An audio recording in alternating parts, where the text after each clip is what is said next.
Fala, minha galera do Brasil! Estamos de volta com mais um podcast, o podcast Café da Tarde, todas as semanas aqui com você. Você já sabe que eu sou o Ricardo Augusto, sou o seu anfitrião e o nosso podcast, aliás, eu tenho esquecido de falar para você se inscrever no canal. Acho que não precisa ficar falando não, né? Mas eu vou falar mais uma vez. Se inscreve no canal, deixa o like, compartilha e comenta para que mais pessoas saibam do nosso conteúdo, viu? O nosso podcast tem o apoio da Arte Viva Madeiras. É uma empresa que trabalha com artigos em madeiras, aí fazendo placas de fazenda, de sítio, de chácaras, de ranchos, né? No estado de Goiás e no Brasil inteiro o pessoal gosta muito de rancho. Então são as placas de identificação, onde você pode trazer a sua ideia, qual desenho que você quer, qual o nome da sua propriedade, e a Arte Viva Madeiras vai transformar isso em realidade. Além de tábua de churrasco personalizada e também mesa rústica para você colocar aí na área da sua casa, do seu sítio também. E a equipe que está com a gente aqui é da galera da Compra Segura Goiânia. Para você que quer comprar roupas no atacado de qualquer lugar do Brasil, você pode falar aí com a Compra Segura Goiânia. Podcast Café da Tarde hoje está mais do que especial. Vamos debater aqui, discutir um tema muito bacana, que é a saúde da mulher. E para isso eu convidei aqui para bater esse papo comigo o doutor conceituadíssimo em Goiânia, Rodrigo Zaiden. Seja muito bem-vindo ao nosso podcast. Ô Ricardo, eu que agradeço aí o convite para poder estar falando sobre a saúde da mulher, né, e poder tirar dúvidas, né, e até quebrar mitos em relação a todas as fases da vida dessa mulher. É verdade, muitos mitos, né? Muitos mitos e graças a Deus a medicina vem evoluindo muito, né? Não, com certeza, né? O que a gente observa, né? Há 50 anos atrás, a expectativa de vida nossa era 50, 55 anos. Então você morria novo, você não tinha tempo de envelhecer. Hoje não, hoje a gente envelhece, mas ninguém quer ficar velho. Você quer envelhecer sem ficar velho. Sem ficar velho. E aí a gente acaba precisando disso, né? Então a mulher tem procurado muito isso. A gente recebe muito no consultório mulheres de 40, 50, 60 anos querendo ter a mesma qualidade de vida que elas tinham com 20, com 30. Certo. Aí, nessa questão, é possível trazer isso aí, a questão biológica ali, a parte de dentro, é possível mexer e deixar a mulher mais revigorada, mantendo ela nessa idade mesmo? Como é que Sim, funciona? a gente consegue sim, e o grande momento disso é nessa fase de transição. Ou seja, não deixar ela perder muita coisa, passar muito o tempo, né? Então é muito importante que ela venha nessa fase entre 40 e 50 anos, já com algum sintoma, por exemplo, e procure essa ajuda, né? Assim, a mulher, e de uma maneira geral, todos, né, sempre se preocupou, por exemplo, com uma estética visual, né? E deixa a questão íntima, a questão sexual em segundo plano.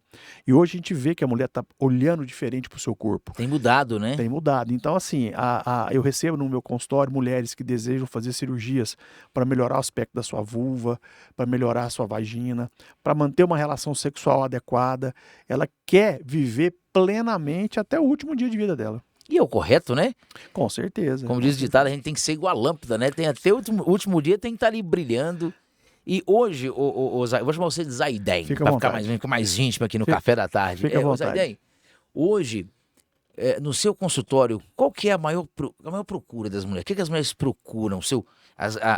Eu já disse, a maior procura. O que é no seu consultório? Então, de um tempo para cá, eu tenho observado o seguinte: essa busca pela melhora da qualidade de vida, principalmente após os 50 anos de idade. Após os 50. Após os É a 50. faixa etária que mais procura? Isso, assim, são mulheres que estão nessa fase de transição, já está com aquela queda hormonal, né, algumas ainda menstruando, mas já observando sinais e sintomas de que há um declínio nessa produção hormonal, então o envelhecimento está vindo. Só para você ter uma ideia, a partir dos 20 anos, você perde provavelmente 10% do seu colágeno todo ano. Quer dizer, então se você nada fizer, você vai ter uma alteração importante da sua pele, flacidez. Então isso tudo acarreta tanto a fisionomia quanto o rosto, barriga, peito, como a vulva e a vagina também. Todas né? as partes, né? Isso. E a mulher hoje, ela está inserida no mercado de trabalho, a mulher hoje tem filho mais tarde, né? Ela quer viver plenamente todas as fases da sua vida. Então ela tem procurado para melhorar essa questão porque ela quer estar bem, né? Ela quer estar plena do ponto de vista sexual, do ponto de vista íntimo, né? Com a região íntima dela saudável e se sentindo bem com isso, né? Exatamente. E os riscos, por exemplo, a gente via falar muito que mulheres depois de 30, 35 anos a gravidez era uma gravidez de risco e tal. Como que fica isso com o avanço da tecnologia, com o avanço da ciência de um modo geral? É possível que a mulher hoje tenha filho depois dos 35 e não seja tão de risco Sim, quanto era? o que que a gente observa, né? Depende de tudo de como que você vende essa história, né? Se eu falo para você que depois dos 35 anos você tem 3 vezes mais chance, por exemplo, de ter um filho com síndrome de Down, você vai pensar para mim, bom, 3 vezes mais é muita coisa, né? Mas qual que é a chance de você ter um menino com uma malformação?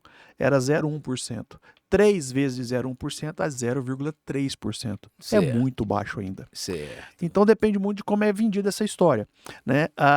Há 50 anos atrás, a mulher era a provedora, né? Do ponto de vista de filhos. Ela ficava em casa, ela era para gestar e cuidar de filhos.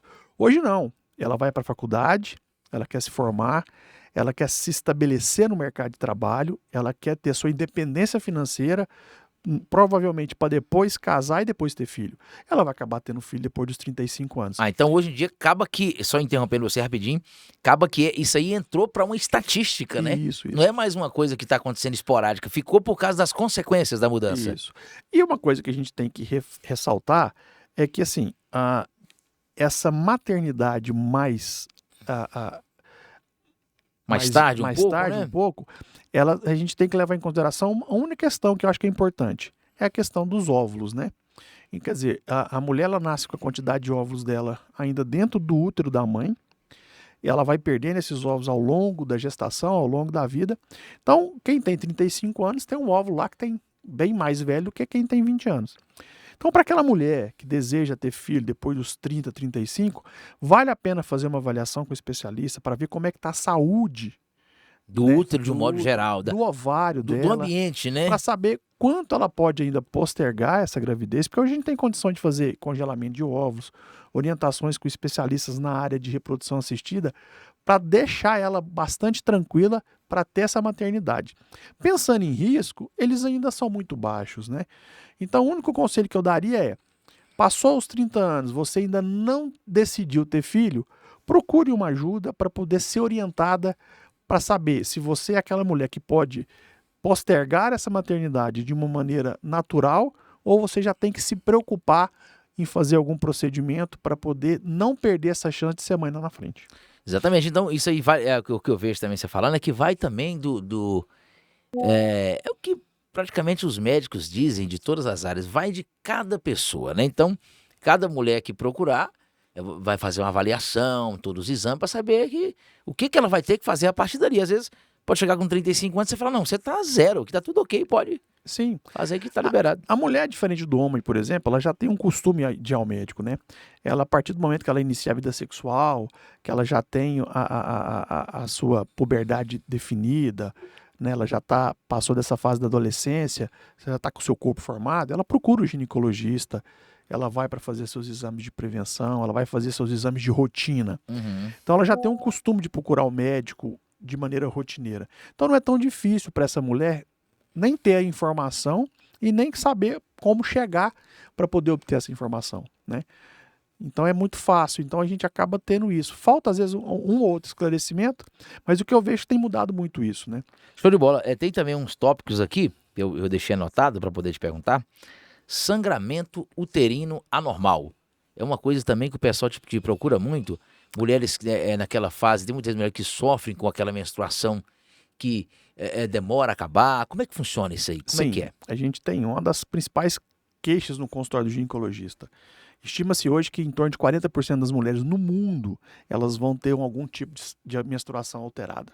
Quer seja ela frequente, ou seja, com intervalo inferior a 24 dias, quer seja ela prolongada, mais de 8 dias, quer seja ela com volume que impeça, por exemplo, que durante a menstruação ela faça as suas atividades corriqueiras, de academia, trabalhar.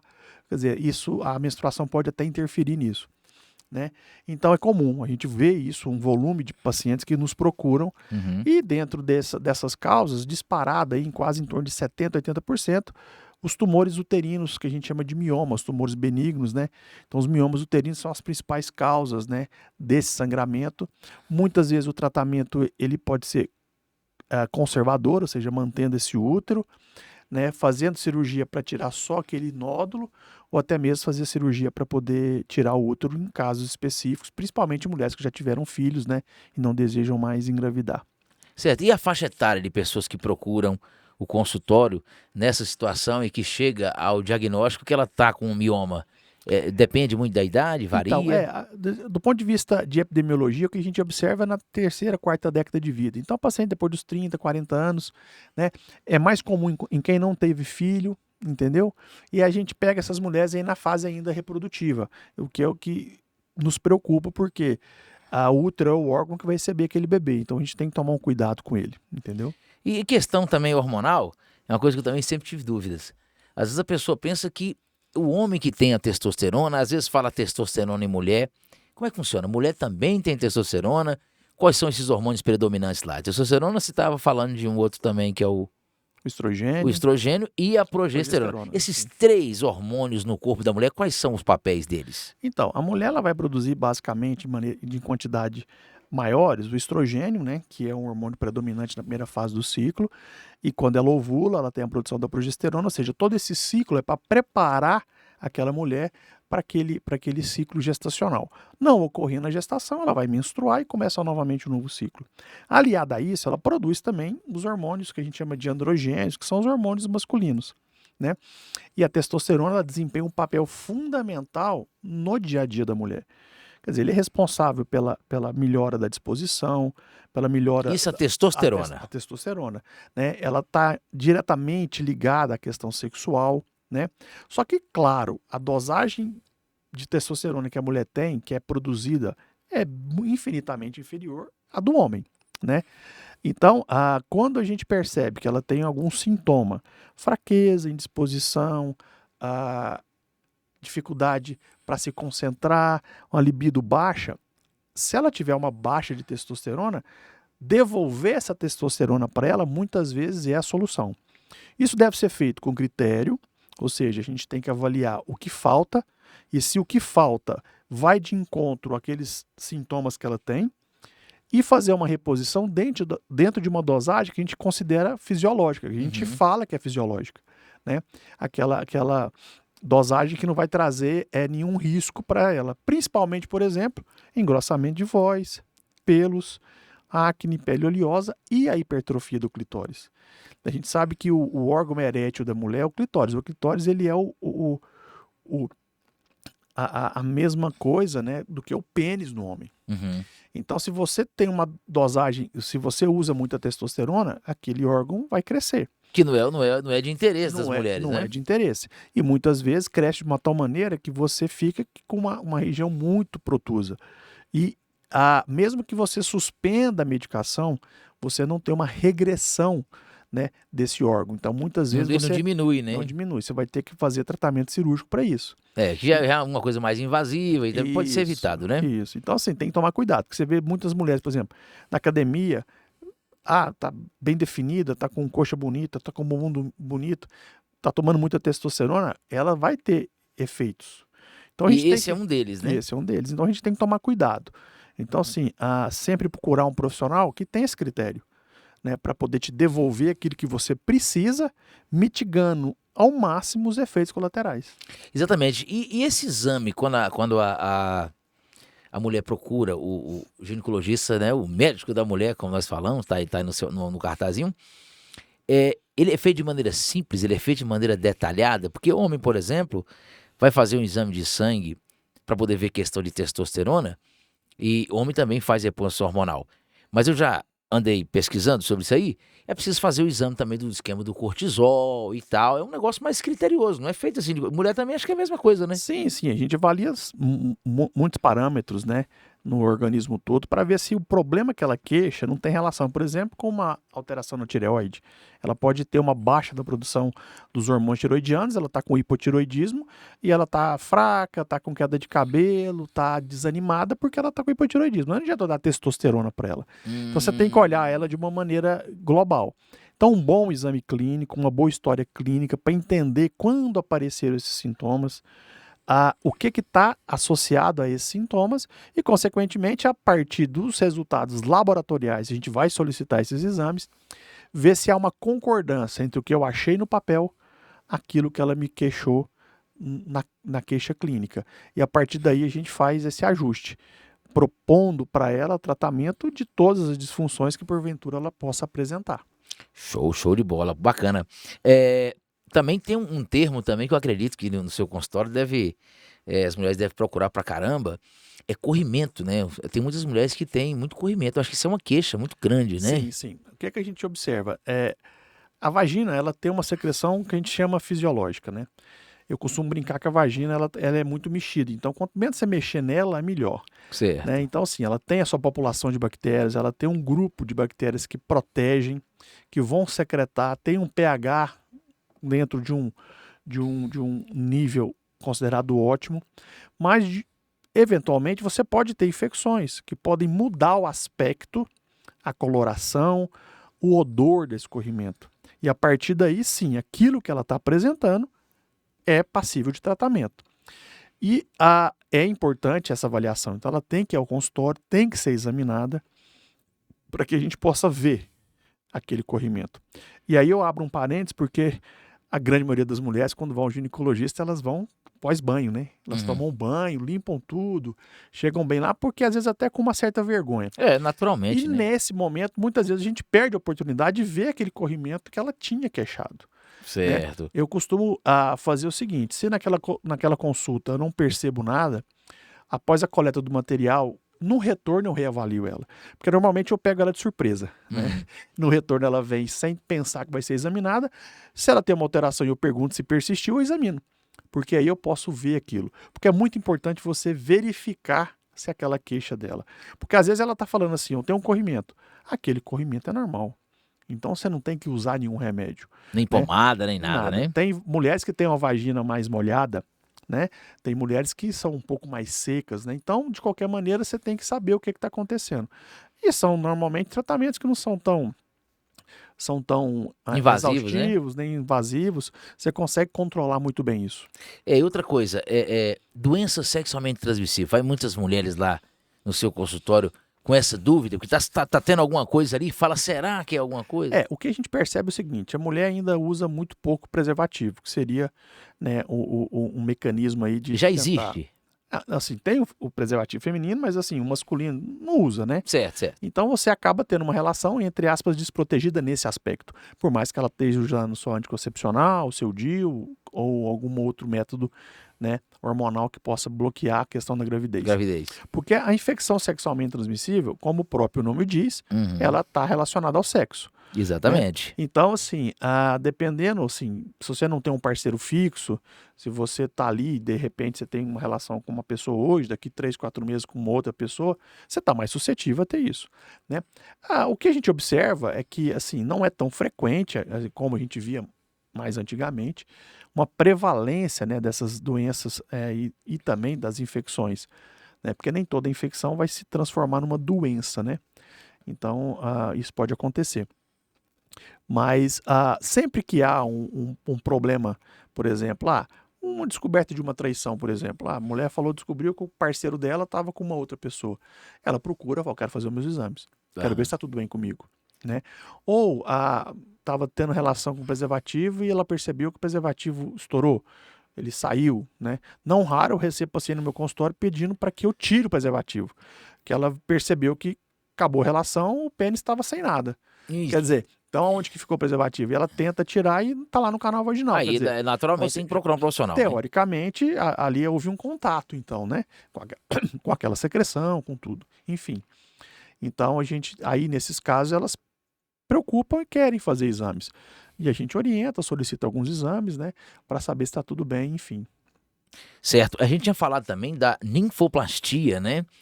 Que é esse mesmo nome? Sim. Na verdade, a gente hoje prefere usar o nome de labioplastia. Labioplastia. Isso. Acho que fica até mais bonito, né? Isso. Esse negócio de ninfo no começo aí, né? Ela remete a algumas outras coisas que nem sempre é esse o desejo, né? Sim. O que acontece? A mulher, de maneira simples, ela tem 2 lábios. O lábio mais externo, que a gente chama de grande lábio, mas não necessariamente ele é o maior, porque muitas vezes o lábio interno está maior. Então a gente prefere falar para paciente lábio externo e interno, porque às vezes ela chega para assim, ó, eu vim aqui tratar o meu lábio grande. Enfim, acaba causando uma confusão.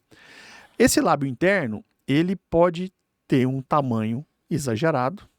Isso pode ser constitucional, né? Pode ser por uso hormonal, né? Isso pode atrapalhar. Pode ser causa de infecções de repetição, principalmente candidíase. Pode atrapalhar no dia a dia, porque assim, causa um certo volume. Então ela coloca aquela roupa para malhar, ela coloca um biquíni, cria um certo volume.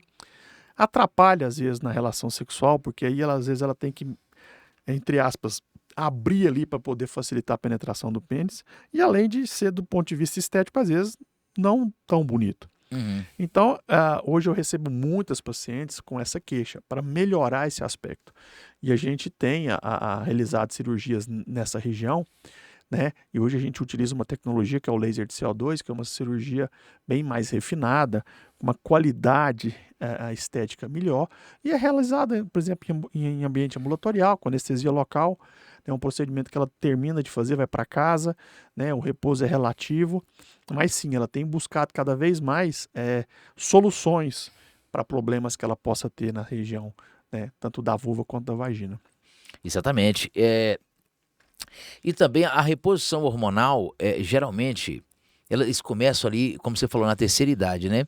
Mas tem uma certa idade na pessoa que esses hormônios começam a cair de produção, que você tinha falado do colágeno, que depois de 20 anos, né, cai 10% ao ano. O colágeno vai caindo, vai caindo. À medida que vai passando o tempo. E os hormônios? Até qual idade que a mulher está produzindo hormônio mesmo no 12 depois começa a cair? Teoricamente, enquanto ela menstrua, ela tem produção hormonal.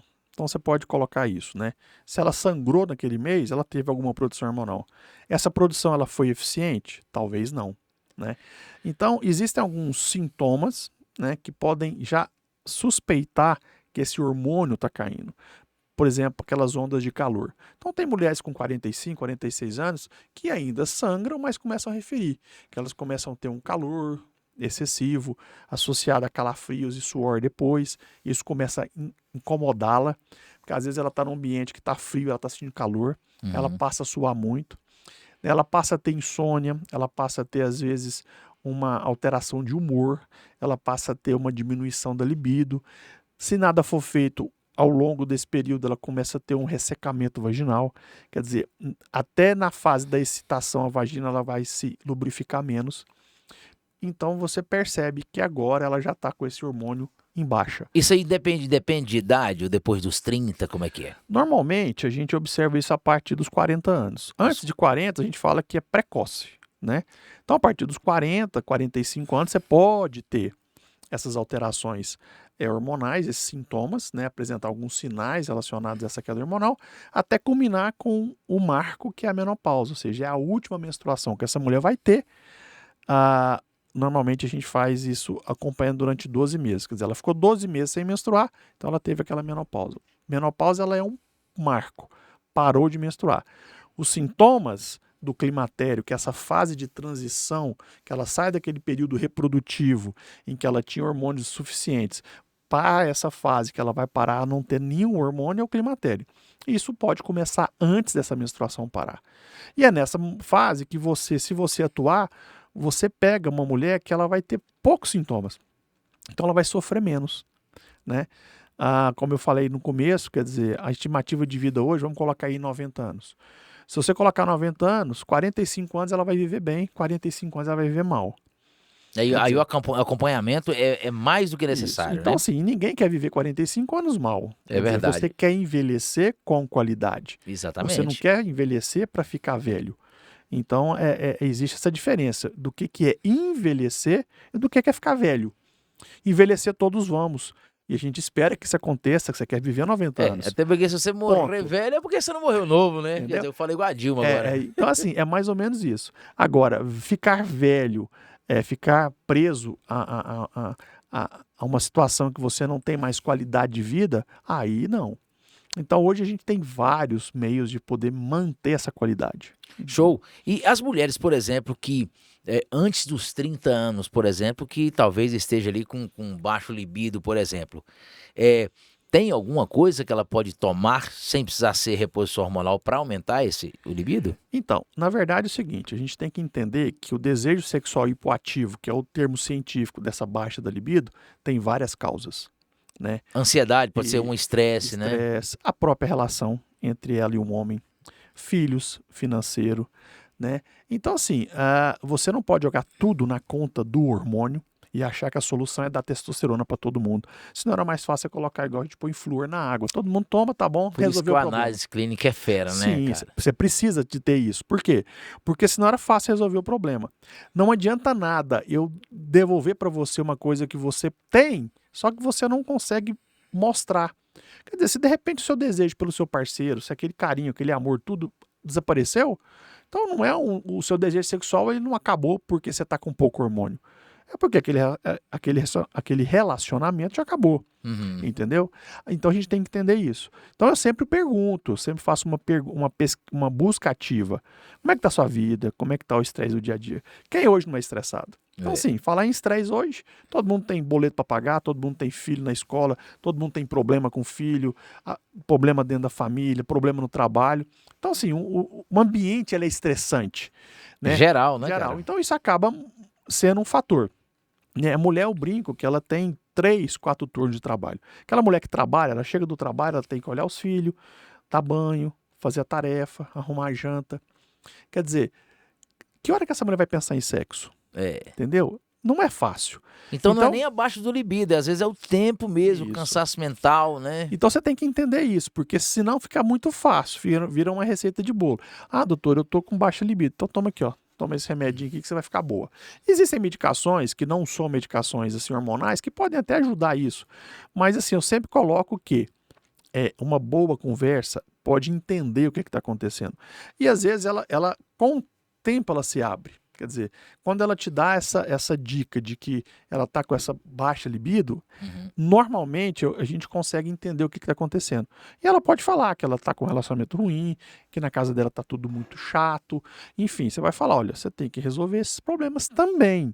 Primeiro, né? Porque senão não vai resolver sua vida, né? Certo. Outra coisa que eu quero perguntar pra você é o seguinte, que a gente ouve falar há muito tempo, desde quando eu era bem mais novo, que a retirada do útero, a mulher retirar o útero, é uma coisa que traz grandes consequências, não pode, a mulher não vai ter mais relação depois que ela tirar o útero.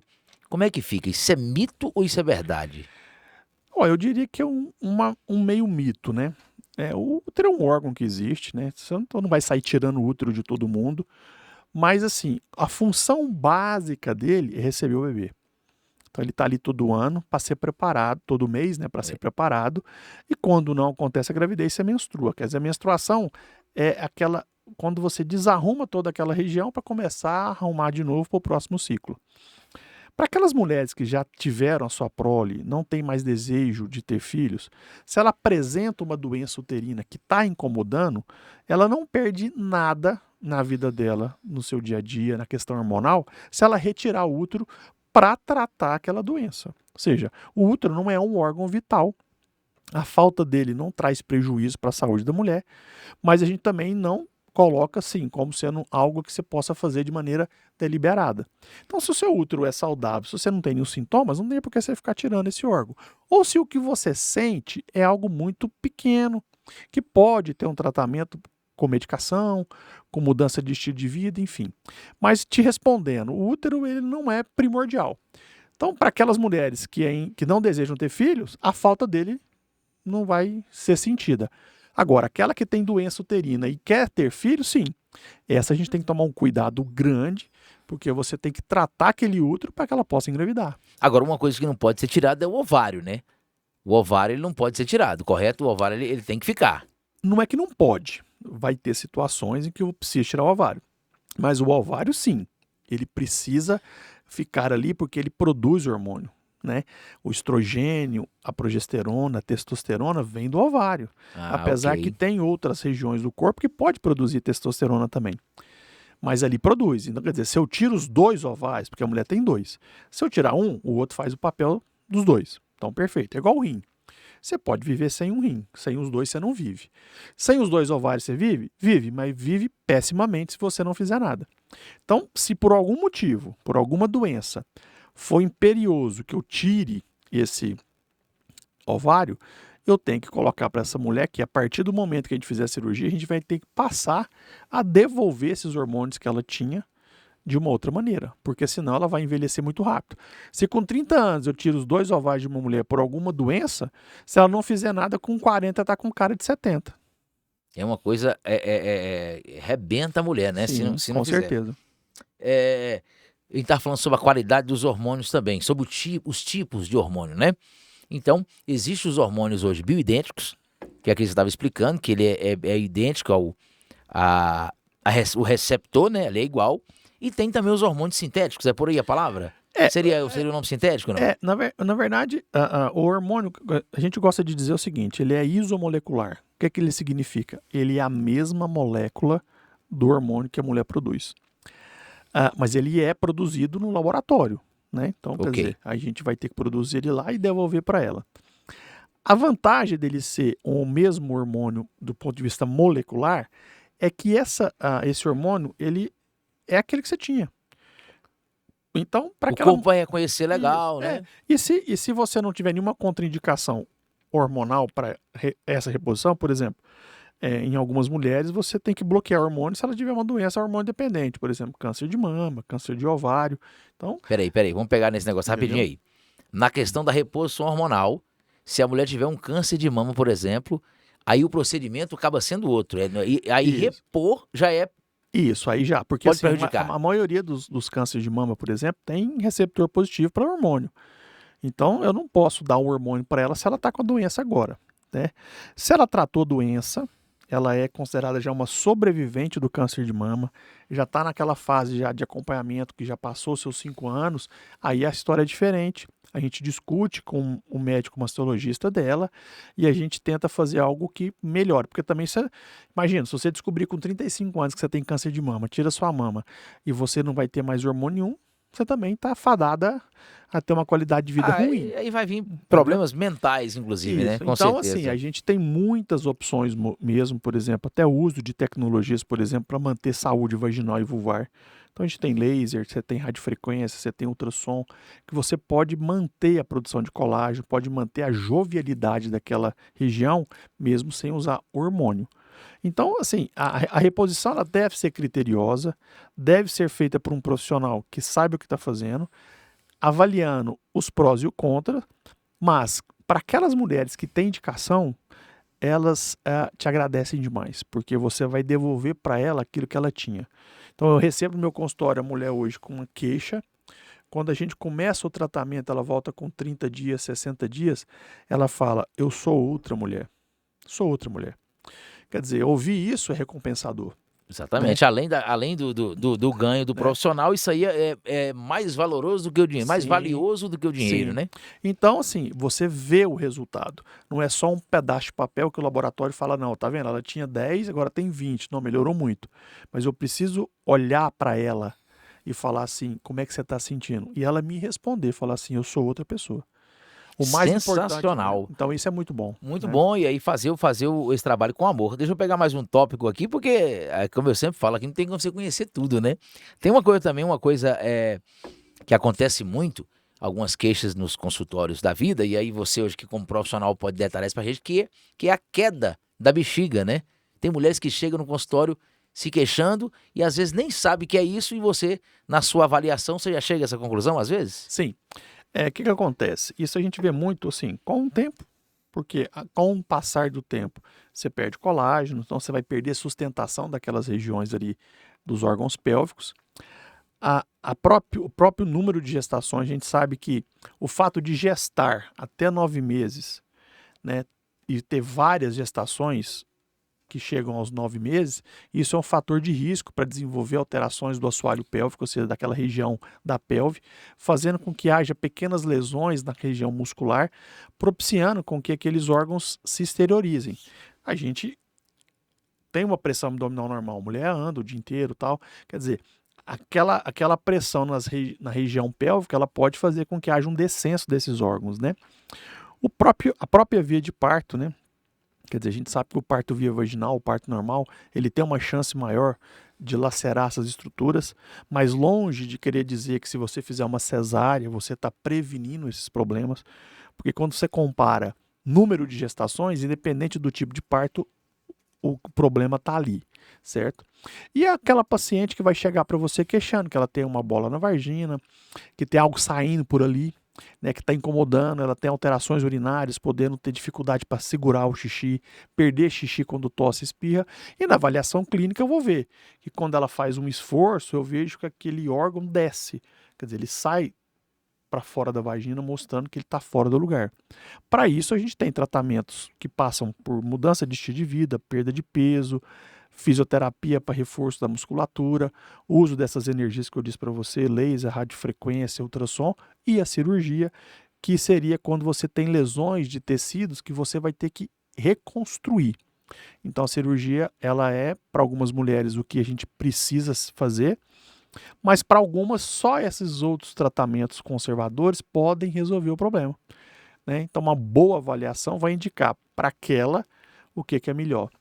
Geralmente as mulheres fazem o processo de prevenção com o ginecologista, né? Existe um período, as mulheres falam que às vezes faz 2 vezes por ano, 1 vez por ano.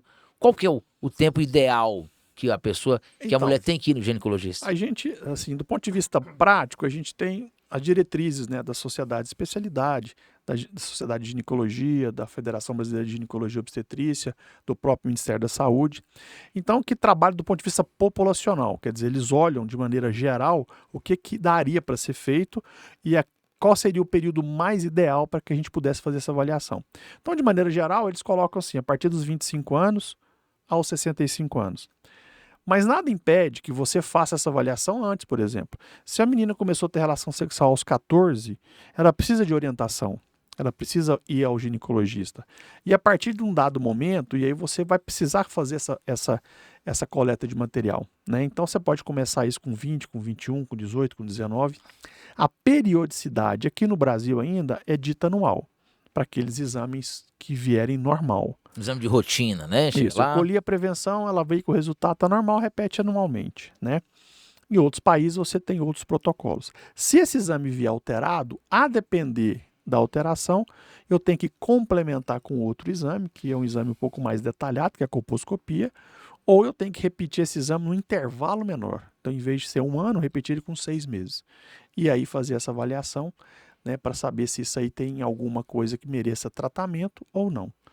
Ok, então quer dizer que se a pessoa realmente não está sentindo nada, não está sentindo dores, ela vai 1 vez por ano, está mais ou menos dentro do padrão. Sim, ela vai 1 vez ao ano sem ter queixa nenhuma para fazer essa avaliação rotineira.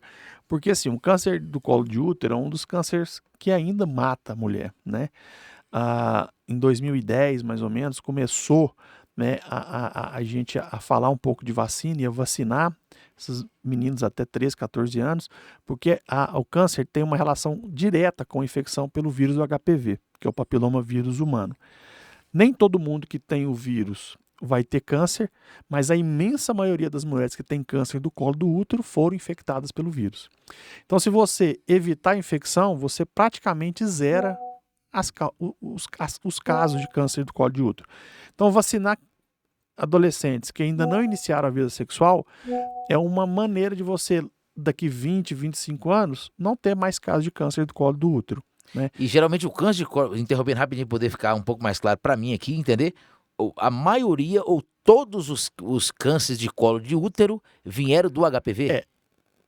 Quem teve o câncer teve infecção pelo HPV. E nem todo mundo que teve a infecção vai ter o câncer. Porque vai variar ali também do ambiente, vai variar como se diz, da imunidade, né, de cada um. Da maneira como é que o vírus vai entrar naquela célula e vai trabalhar. Tem mulheres que ele vai ficar inerte, vai causar aquelas verruguinhas, né, ali na parte externa, não vai causar nada, né?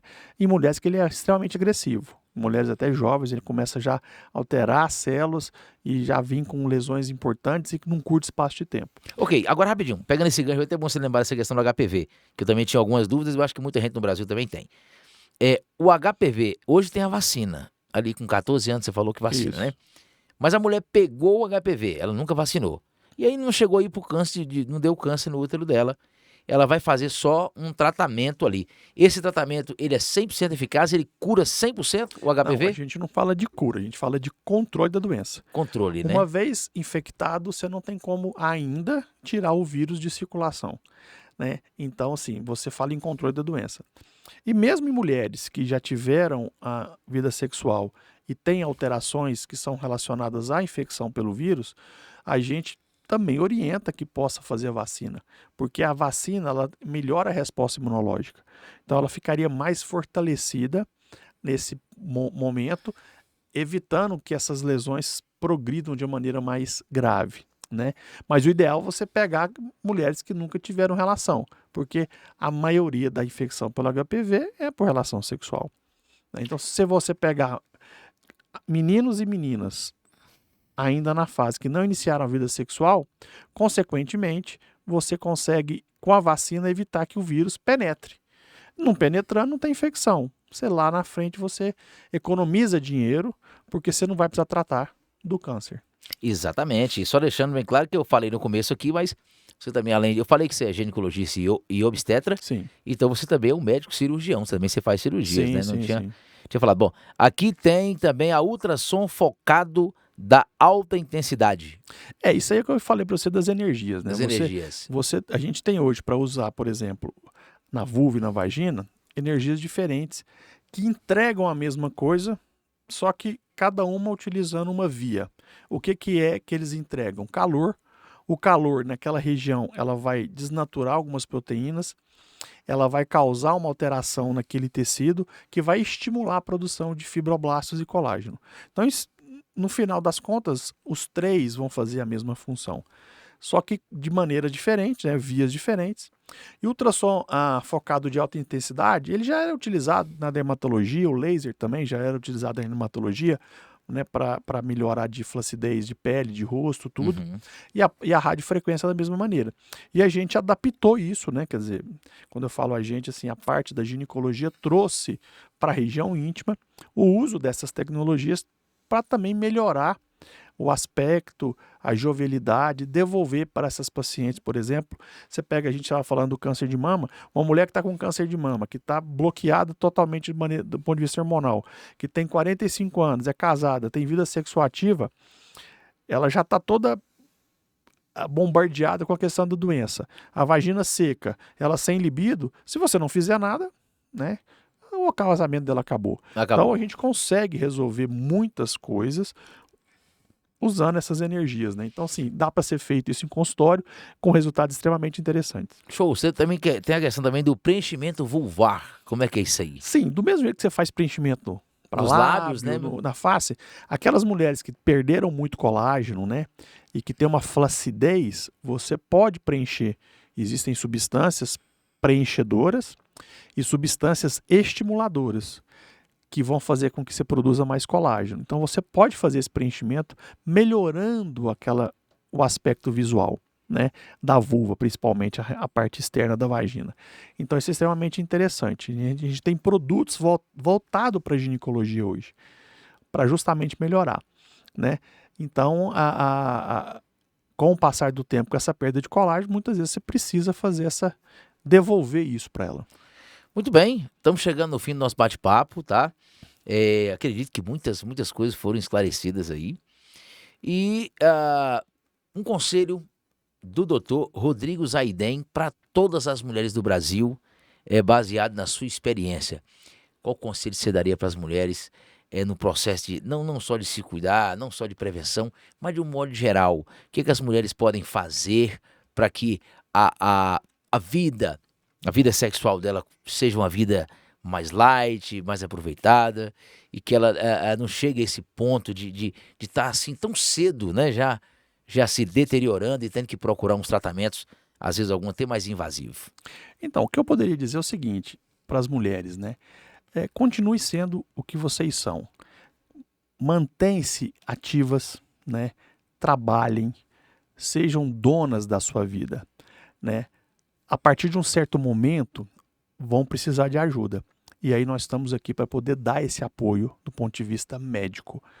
Porque o tempo vai passar, né? Mas essa atividade, ela está sempre pronta para fazer o que ela tem vontade, isso faz com que ela procure, né, essas assistências para melhorar o seu estilo de vida, tudo. Então, o conselho que eu dou é assim: continuem do mesmo jeito, sendo ativas, sendo protagonistas da sua história, e contem com a gente, o ginecologista, o seu médico, o médico da mulher, para poder auxiliar nessa fase de transição, porque a gente quer te ver bonita com 20, com 30, com 40, 50, 60, 70 e 80, e a gente brinca: eu quero te ver bonita até na missa de sétimo dia. Exatamente, muito bem. Batemos esse papo legal. Aí você tem seu Instagram também, né? O seu consultório é aqui em Goiânia. A galera de Goiânia que quiser aí ter uma consulta com essa fera, qual que é o Instagram para entrar em Meu contato? Instagram é Dr. Rodrigo Zaiden. Rodrigo Zaiden, não Rodrigo tem Zaiden. underline, nada, Não, nada. DR Rodrigo Zaiden. Dr. Rodrigo Zaiden. DR Rodrigo Zaiden, tudo junto. Tudo junto. Maravilha, doutor. Fiquei feliz demais de ter vindo aqui, ter aceitado o convite mais uma vez, a gente bater esse papo, esclarecer algumas dúvidas. Eu acredito que muita coisa foi esclarecida aí nesse breve tempo que nós batemos um papo. Eu que agradeço, Ricardo. Eu acho que foi muito interessante. Assim, acho que esses momentos são bons. É um bate-papo descontraído. A gente fala de maneira bem tranquila. A gente falou de muitas coisas, né? Então, assim, eu que fico lisonjeado pelo convite, né? E me ponho sempre à disposição para sempre que for preciso, para falar de qualquer tema importante relacionado à saúde da mulher. Estamos à disposição, porque a informação ela é muito importante. Exatamente, uma ferramenta, né? No mundo que a gente vive hoje, que a informação é tão disseminada e nem sempre você tem informação de qualidade, quando a gente pega programas que estão trazendo informações de qualidade, isso é extremamente importante. Eu que agradeço. Maravilha. E eu agradeço você de todo lugar do Brasil que ficou com a gente nesse bate-papo. E na semana que vem tem mais, tem um novo tema, sempre trazendo aí, procurando agregar valor na sua vida de alguma maneira. Até o próximo podcast, se Deus quiser, e Ele há de querer.